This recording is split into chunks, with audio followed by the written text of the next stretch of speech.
Hi, welcome to Do It Yourself channel. Today I will show you where to find and how to set up and how to choose your lock type, screen lock type in Samsung S22 Ultra. To set up our screen lock, we have to go to the settings, then we're looking for lock screen options right here, and at the top we have a few options. For example,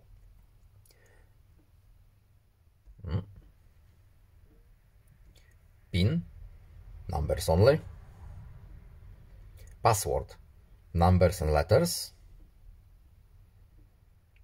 pattern, so we can choose our pattern, LW, whatever.